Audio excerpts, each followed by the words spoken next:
Querido Vinícius, queridos irmãos e irmãs, eu trouxe a minha Bíblia aqui do lado, mas eu vou abrir pouco. É que eu preciso me ancorar nela para falar. E como eu fiz algumas anotações, são muitas referências bíblicas sobre Maria Santíssima. Eu vou falar e vocês vão reconhecer as passagens imediatamente, porque a Renovação Carismática Católica conhece a Palavra de Deus. É verdade ou não? Amém? Para mim foi muito difícil preparar essa meditação que eu vou fazer em voz alta com vocês. Difícil porque falar de Nossa Senhora com tempo limitado é muito ruim. Os padres e grandes mestres espirituais dizem de Maria nunc cansatis. De Maria nunca a gente fala bastante. Imagina então de Jesus. Não estou eu aqui que sou tua mãe. Um olhar para Maria Santíssima, testemunha elevada de esperança. É isso que me foi pedido.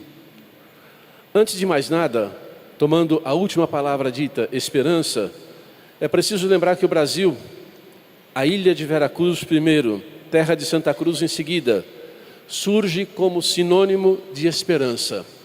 E por qual razão? Porque é um povo que é afilhado de Nossa Senhora da Esperança, ou Nossa Senhora da Boa Esperança. Nossa Senhora da Esperança é uma invocação mariana com grande significado histórico, especialmente no contexto das grandes navegações. Foi a imagem que acompanhou Pedro Álvares Cabral na sua viagem, que chegou ao descobrimento do Brasil em 1500, carregando consigo o profundo simbolismo da proteção divina e esperança durante a travessia do desconhecido Atlântico. Atualmente, Pedro Álvares Cabral foi muito ciumento dessa imagem, ele carregou com ele na vinda e levou de volta. Essa imagem bonita, esse ícone bonito de Nossa Senhora da Esperança ou da Boa Esperança, se encontra num povoado de Belmonte, e ele é testemunho de uma devoção mariana presente desde o início da história do Evangelho no Brasil. E continua a ser um vínculo de unidade espiritual entre a piedade mariana dos portugueses e o amor à Virgem Maria dos brasileiros. Feita essa necessária memória histórica da nossa raiz, ou da raiz da nossa piedade filial cristã, vamos ver como o Evangelho nas Américas e no Brasil foi trazido pelas mãos amorosas de Maria Santíssima. Eu vou ler um relato que é meio longo, que está na Liturgia das Horas, segunda leitura do dia 12 de dezembro. É um relato que mostra a importância de que os párocos cuidem bem dos documentos eclesiásticos, sobretudo da crônica paroquial ou do livro de tombo, porque ali se registra a história da ação de Deus nas nossas comunidades. E aí, precisamente esse é um texto tirado do relato do escritor indígena do século XVI, Dom Antônio Valeriano. Num sábado de 1531, perto do mês de dezembro, um índio de nome Juan Diego, mal raiava de madrugada, ia do seu povoado a Tlatelolco, é difícil pronunciar isso aqui, né? Para participar do culto divino e escutar os mandamentos de Deus. Então era já um moço cristão, né? Batizado. Já amanhecia quando chegou ao cerrito chamado Tepeyac e escutou que do alto o chamavam: Juanito, Juan Dieguito. Ele subiu até o cimo e viu uma senhora de sobre-humana grandeza, cujo vestido brilhava como o sol, e que com voz muito branda e suave lhe disse: Juanito, menor dos meus filhos, fica sabendo que eu sou Maria sempre virgem, a mãe do verdadeiro Deus por quem vivemos. Nossa Senhora fazendo o anúncio do Evangelho, fazendo um querigma para um menino que já fora batizado. E é preciso renovar sempre isso. Desejo muito que se erga aqui um templo para mim, onde mostrarei e prodigalizarei todo o meu amor. A Virgem Mãe promete mostrar e derramar abundantemente o seu amor naquele santuário. Prodigalizarei e mostrarei todo o meu amor, compaixão, auxílio e proteção a todos os moradores desta terra e também a outros devotos que me invoquem confiantes. Não precisa nem ir lá. A nossa peregrinação espiritual até Guadalupe faz com que Nossa Senhora abra os ouvidos para os nossos clamores. E aí diz uma outra coisa que é um critério muito importante da autenticidade das aparições da Virgem Maria. Vai ao bispo do México, manifesta-lhe o que tanto desejo. Vai e põe nisto todo o teu empenho. Toda a aparição de Nossa Senhora ou manifestação mariana que não conta com, que vamos dizer assim, evita ou não conta com a igreja, não, é sinal de que não se percebe a íntima ligação entre a mulher do Apocalipse, que é a igreja, e a mulher do Apocalipse, que é a Virgem Maria. Quem não entende a necessidade da posição do pastor da igreja local, primeiro, e depois da igreja universal, com o carisma do discernimento que é próprio dos bispos, que é o carisma do discernimento da autenticidade dos demais carismas, não está na igreja católica, por mais que esteja de corpo presente nas nossas comunidades. Então, toda a verdadeira aparição, manifestação da Virgem Maria tem sempre a autenticação das autoridades eclesiásticas. Pode demorar, isso é bom para que o discernimento seja sério e maduro. Continuemos o texto. Nossa Senhora manda que se vá ao bispo. Chegando Juan Diego à presença do bispo Dom Frei Juan de Zumárraga, frade de São Francisco, este pareceu não lhe dar crédito e respondeu: vem outro dia, eu vou te ouvir com mais calma. Vem outro dia. Às vezes nós fazemos assim mesmo, né? Juan Diego voltou ao cimo do cerro, onde a Senhora do Céu esperava. Ele disse: Senhora, menorzinha de minhas filhas, minha menina, expus a tua mensagem ao bispo, mas parece que ele não acreditou. Assim, rogo-te que encarregues alguém mais importante de levar a tua mensagem com mais crédito, porque eu não passo de um João ninguém. E Nossa Senhora não queria alguém mais importante, ela queria o João ninguém. Aliás, João Diogo ou Juan Diego em espanhol. Porém,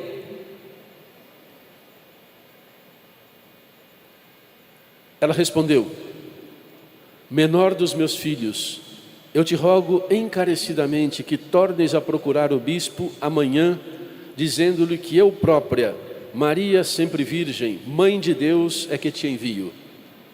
A evangelização começou, a evangelização se amadureceu naquelas terras do México, desde cedo, com o reconhecimento da maternidade divina de Maria.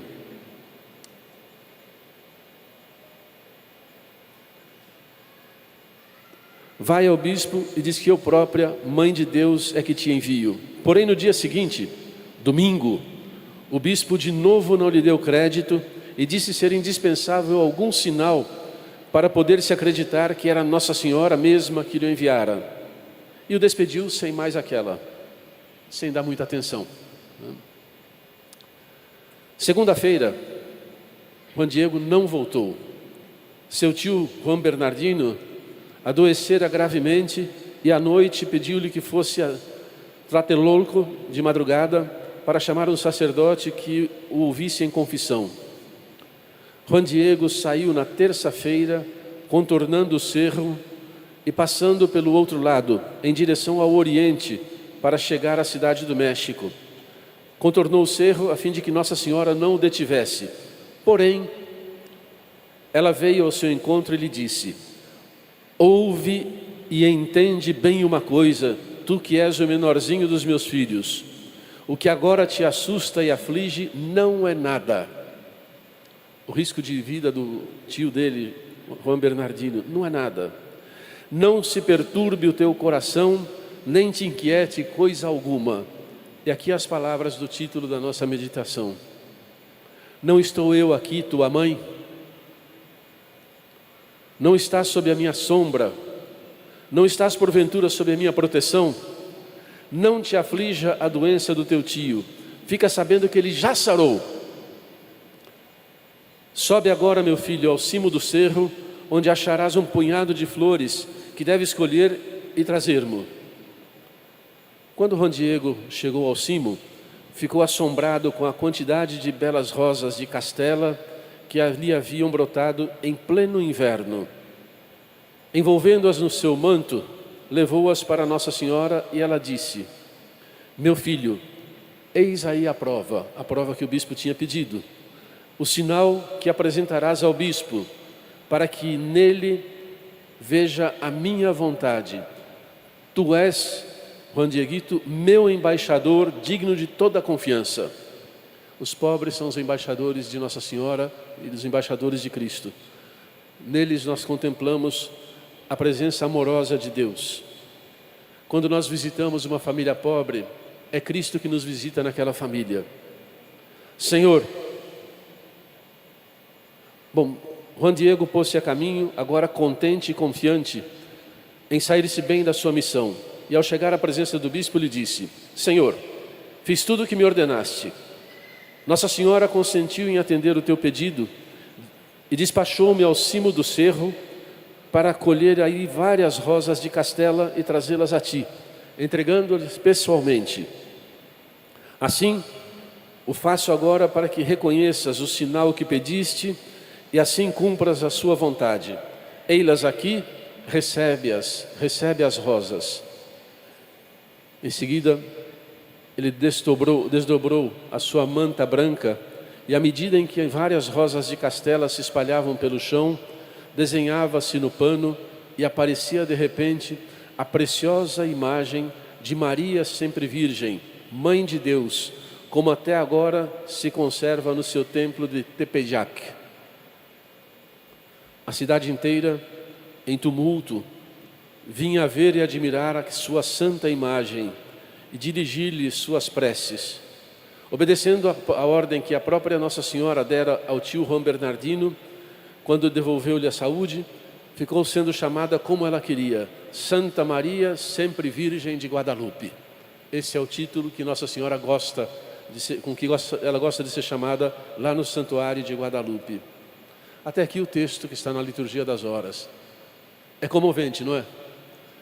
A grandeza do céu, da Rainha dos Céus, a Mãe de Deus, Senhora de todas as coisas, e a singeleza de um índiozinho que falava talvez com certa dificuldade, talvez ela tenha falado até num dos dialetos da região, e ela se mostrou a ele com as feições de uma mulher dos povos originários, de uma indígena, com os traços de uma índiazinha, que era a mãezinha amorosa de todos eles, e eles aceitaram assim, com grande facilidade, o Evangelho da Virgem Maria ali anunciado. É muito bonito. Ela está lá, com as feições de uma indígena, com a fita negra das mulheres grávidas, com o céu estampado no fundo da tilma. Ela está lá, com Juan Diego perante o bispo, e no olho da imagem impressa na tilma, se vê ainda o rosto do menino Diego e do bispo. Ao bispo, ela enviou Juan Diego, confirmou o que disse com milagres que ela sabe extrair da bondade de Deus: as rosas, a tilma, a cura de Juan Bernardino. Ela fala a linguagem simples do índiozinho. Ele viu que a Mãe do Céu era a mãe dele, a mãe dele. Ela estava lá, não havia por que temer. Fala uma linguagem simples. Me faz lembrar um trecho dos irmãos Karamazov, quando a personagem principal recomenda a um outro que era monge que abrisse as escrituras e lesse, desse acesso às escrituras para os outros, mas que não complicasse com linguagem de teólogo, que descomplicasse a linguagem com que ele falava das escrituras, não colocasse nenhum obstáculo da sua ciência entre o Espírito Santo que fala e as escrituras que estão na frente daquele fiel. E ele dizia: a alma do ortodoxo, quer dizer, a alma do fiel simples, entende as escrituras. A alma cristã, tocada pelo Espírito Santo, sempre vai entender a linguagem do céu. Uma primeira consideração a fazer. Nossa Senhora está aqui. Não é só na imagem, ela está aqui. Ela está aqui.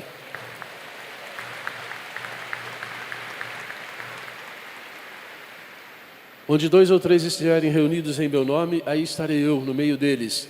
Onde está Jesus, está sempre a Virgem Maria. Nossa Senhora de Pentecostes está aqui.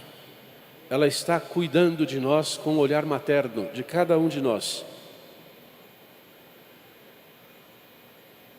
Maria estava lá na escuta da palavra, acolhendo a palavra no seu coração, quando o anjo lhe apareceu e anunciou que ela seria mãe do Salvador. Aqui são apenas menções ao primeiro capítulo do Evangelho de Lucas. Ela estava lá, recebeu a mensagem do anjo que lhe apareceu e anunciou que ela seria a mãe do Salvador. A mãe do Salvador, Evangelho.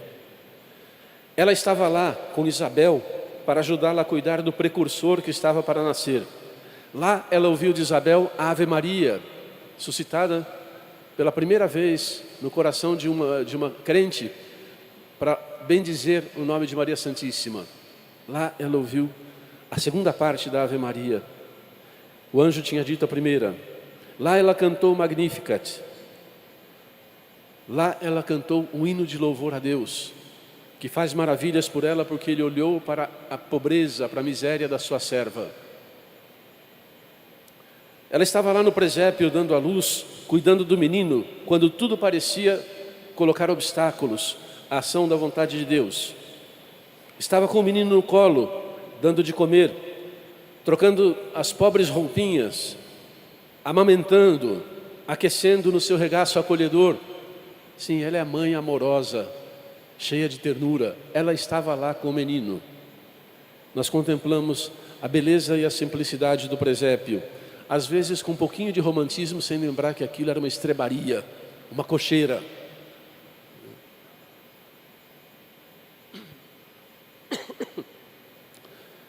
Por obra do Espírito Santo, ela concebeu o vosso Filho unigênito e, sem perder a virgindade, deu ao mundo a luz eterna, Jesus Cristo nosso Senhor. Esta frase é de um dos prefácios de Nossa Senhora. A liturgia nos ensina a bendizer o nome de Maria Santíssima, louvando-a porque ela nos deu a nós e ao mundo a Jesus Cristo Salvador. Por obra do Espírito Santo, ela foi dócil à ação do Espírito Santo, concebeu o Filho unigênito do Eterno Pai. Onde mais ela estava? Ela estava lá, no templo, quando o velho Simeão, estava lá no templo cumprindo toda a lei, que para ela já era uma realidade caduca, porque recebia o autor da graça e iniciava a economia da graça no ventre de Maria. Para ela, a lei não tinha mais necessidade de se viver. Ela já vivia na graça.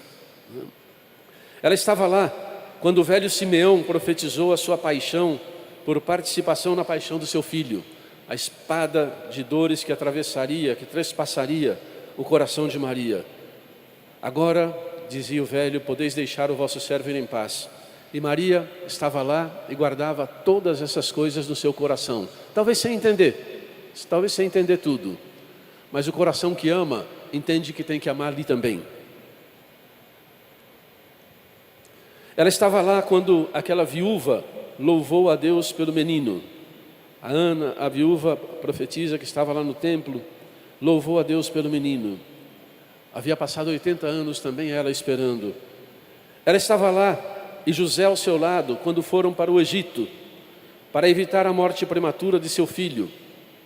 Ela estava lá no Egito cuidando de um menino que crescia, como todos os outros meninos, que necessitava e carecia dos cuidados dela, da mãe amorosa e de São José, seu amadíssimo esposo. Ela estava lá nas bodas de Caná, atenta a tudo, e usando o poder que a condição de mãe do rei lhe conferia, ela fez com que Jesus adiantasse a sua hora. Ela estava lá. Ela estava lá para aconselhar os servidores. Ela convenceu Jesus sem quase dizer nada, simplesmente mostrando um problema. Ela é onipotente na intercessão. mas estava lá para aconselhar os servidores: fazei tudo o que ele vos disser. Sem a docilidade das ovelhas, o amor do pastor não chega aonde se deve chegar. Ela estava lá perto do seu filho com o coração doloroso. Aliás, antes ainda, ela estava acompanhando Jesus preocupada. Quando ele iniciou o ministério público, estava com os parentes de Jesus, os chamados irmãos no Evangelho, que pensavam que Jesus estava com a sanidade mental prejudicada. Ele está louco. O que é que ele está dizendo? Se preocupavam com a sanidade mental do parente já famoso. Ela estava lá perto do seu filho com o coração doloroso, quando ele foi traído por Judas e preso. E Jesus, ela sabia, havia chamado Judas amigo. Amigo. Ele me chama amigo também, chama você amigo. Ela estava lá, caminhando com as filhas de Jerusalém, acompanhando a Via Sacra, a original, a Via Sacra original. Acompanhando Jesus que cai, que sofre, que é chibatado, que é achincalhado na sua dignidade, na sua honra. Ela estava lá. Ela estava perto com outras mulheres que seguiam Jesus, quando todos, menos o discípulo amado, fugiram de medo. Inclusive São Pedro, primeiro Papa, fugiu de medo, fugiu da raia, negou Jesus. O belíssimo canto que nós cantamos na Via Sacra, Stabat Mater Dolorosa, Super Omnes Speciosa, traduzido se lê assim: estava lá de pé ao pé da cruz, sobre todas a mais bela. Até no sofrimento, a Virgem Maria é de todas a mais bela das mulheres.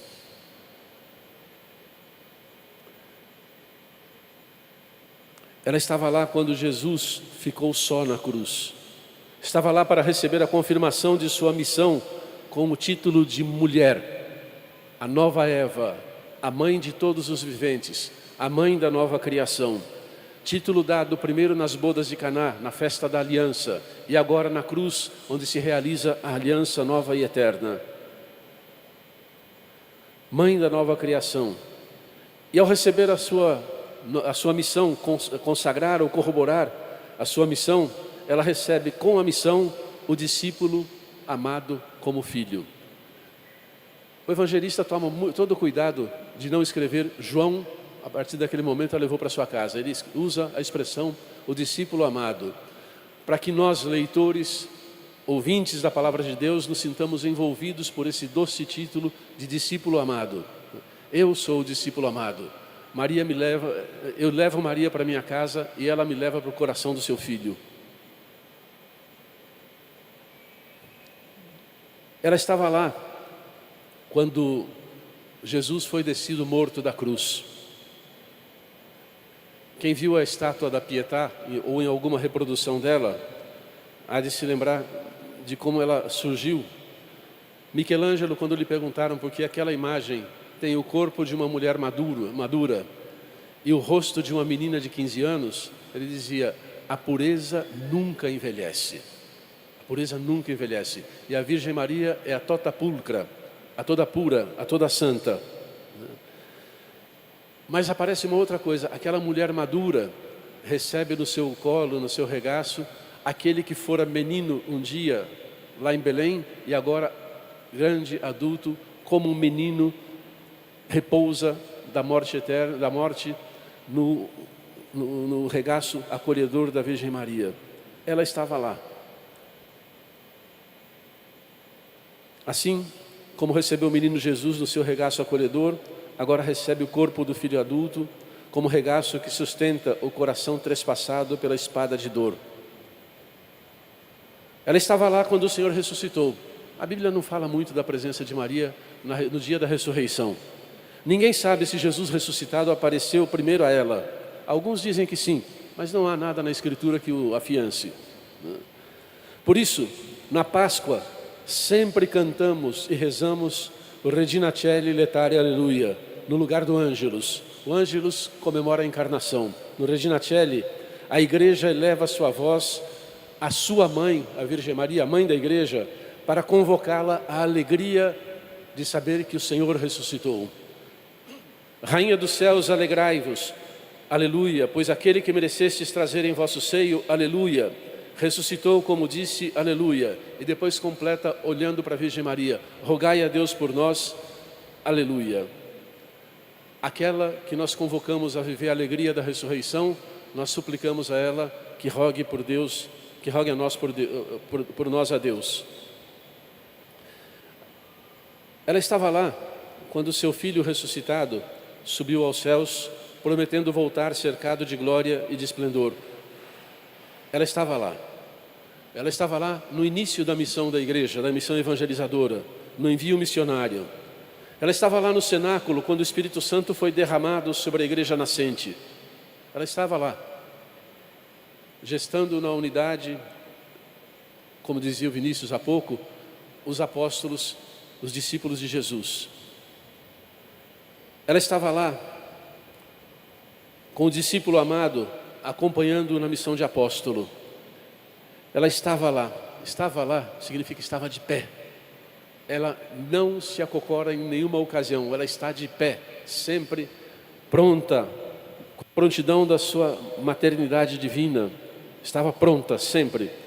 Ela estava lá, diz a tradição espanhola, confortando o apóstolo Santiago, que evangelizou a Espanha, e é chamada com o título de Nossa Senhora do Pilar. É a única aparição de Nossa Senhora testemunhada quando ela estava em vida ainda na terra. Ela estava lá sempre de pé. Estava lá com o discípulo amado quando foi elevada à glória do céu. Diz o prefácio de Nossa Senhora, o segundo prefácio de Nossa Senhora, aliás, de Nossa Senhora da Assunção esse. Hoje a Virgem Maria, Mãe de Deus, foi elevada à glória do céu. A aurora e esplendor da igreja triunfante, ela é consolo e esperança para o vosso povo ainda a caminho. Pois preservastes da corrupção da morte aquela que gerou de modo inefável o vosso próprio Filho feito homem, autor de toda a vida. Vejam que bonita a liturgia condensar em frases tocantes a doutrina sobre a Virgem Maria. Ela é consolo e esperança do vosso povo ainda a caminho. A Virgem assunta aos céus não nos abandonou, ela está aqui, no seio e no coração da igreja. Ela, consolo e esperança do povo de Deus ainda a caminho, estava lá quando a igreja, corpo de Cristo a caminho, sofreu a dura perseguição das forças satânicas do império, das forças infernais. Perseguição essa retratada no capítulo 12 do Apocalipse. A tradição iconográfica da igreja reconhece naquela mulher a Virgem Maria e a igreja. A mãe da igreja, Maria Santíssima, ela estava lá como rainha dos mártires. Ela estava sempre lá. Ela está sempre aqui. Ela está sempre perto de nós. A rainha dos céus não nos abandona aqui na terra. Ela nos acompanha como consolo, como a aurora e esplendor da igreja triunfante e consolo e esperança para o povo ainda a caminho. Mãe da igreja, Maria Santíssima, está conosco, ela está aqui agora. Ela é mãe, ela é senhora, Nossa Senhora de Pentecostes. Ela está aqui conosco. E ela vai embora com cada um de nós para a nossa terra, para a nossa missão, para o nosso grupo de oração, para a nossa família, para o nosso trabalho, enfim, para todas as lides que devemos fazer no anúncio do reino de Deus.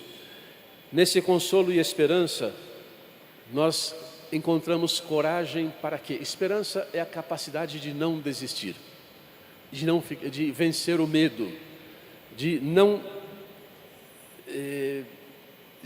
pular para trás.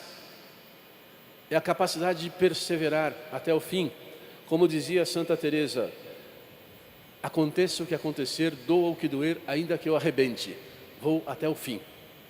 Vou até o fim. A Virgem Maria nos dá essa força. A mãe da igreja está aqui conosco.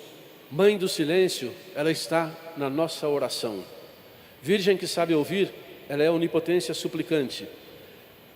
Faço um parênteses, esse é um dos títulos que nós devemos usar com parcimônia, também a conselho do Santo Padre, né? Como a corredentora. Ele pediu que nós usássemos com muito cuidado, né? Ou que até evitássemos, sem esquecer que o que esses títulos dizem, ela pode realizar, ela é, né? Sem esquecer que ela fez o Filho antecipar a sua hora. Então, Maria participa do mistério da redenção. Ela está lá nos céus em corpo e alma, coroada de estrelas. Ela é a rainha dos céus. Nela vemos as primícias da igreja triunfante, sempre pronta a interceder por nós. Leia um outro prefácio bonito da liturgia católica. A fim de preparar para o vosso filho mãe que fosse digna dele, preservastes a bem-aventurada Virgem Maria de toda mancha de culpa original e a enriquecestes com a plenitude da vossa graça. O que é a plenitude da graça? É o dom do Espírito Santo, o dom incriado do Espírito Santo que ela recebeu antes mesmo da Anunciação. Recebeu no dia em que ela foi concebida sem pecado. Nela nos destes as primícias da igreja, esposa de Cristo sem ruga e sem mancha, resplandecente de beleza, a igreja. De fato dela, a Virgem Puríssima, devia nascer o Filho, o Cordeiro inocente, que tira os nossos pecados. Vós a colocastes acima de todas as criaturas em favor do vosso povo. Nenhum privilégio mariano é simplesmente para ela, é em favor do povo de Deus, em favor da igreja, em favor daqueles que são chamados um dia a participar da igreja. Ela é colocada acima de todas as criaturas em favor do vosso povo, como advogada da graça e modelo de santidade. Queridos irmãos, ela está lá também, nos recantos mais longínquos, onde os missionários sofrem para chegar. Há recantos em que se levam dias, meses, horas, semanas, né? Às vezes podem ir lá uma vez por ano, com dificuldade se acontece alguma intempérie. Ela já está lá. Ela está lá para entregar o autor da salvação da humanidade. A voz do missionário chega e Maria Santíssima, esposa do Espírito Santo, chega antes da voz do missionário. E a igreja é a esposa de Cristo que louva a Deus com as palavras de Maria. No prefácio 2 da Virgem Maria, nós lemos assim: de fato, fizestes grandes coisas por toda a terra, e de geração em geração manifestastes a vossa infinita misericórdia, quando olhastes para a humildade de vossa serva e nos destes, por meio dela, o autor da salvação da humanidade, vosso Filho Jesus Cristo, Senhor nosso. E eu acrescento, a Ele toda a honra, toda a glória, por toda a eternidade. Amém? Caros irmãos e irmãs carismáticos, é quase hora de voltar para casa. Ainda não, mas é quase. Nós estamos caminhando para a conclusão do ENF, estamos caminhando para a conclusão desse Encontro Nacional de Formação. Estamos como Pedro, Tiago e João no Tabor. Agora que vimos o Senhor resplandecente de luz, confirmado pela lei e pelos profetas, é hora de voltar às nossas lides missionárias, à nossa ação evangelizadora, ao nosso compromisso de anúncio do Evangelho, ao nosso compromisso de peregrinos de esperança. Nós não temos tempo, nem podemos nos dar ao luxo de ter medo de nada.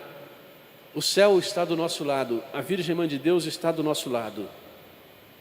Coragem, ela está do nosso lado como Jesus, que prometeu que estaria conosco até o fim do mundo. Coragem, ela é a Senhora de Pentecostes. E ela está aqui nos dizendo, como disse ao índiozinho mexicano, diz agora com a mesma batida do coração, com o mesmo amor materno: não se perturbe o teu coração. O que agora te assusta e te aflige não é nada. Não estou aqui eu, tua mãe, não estás sob a minha sombra, não estás porventura sob a minha proteção, nada te aflija. O texto prossegue. Queridos irmãos, eu gostaria de terminar. Nós vamos cantar sim, porque carismático que não canta é meio esquisito, né? Então nós vamos cantar. Mas eu queria fazer uma oração com vocês, que deve ser bem conhecida, como está na liturgia das horas. É a mais antiga oração mariana conhecida. provavelmente composta em Alexandria, no Egito. À vossa proteção recorremos, Santa Mãe de Deus.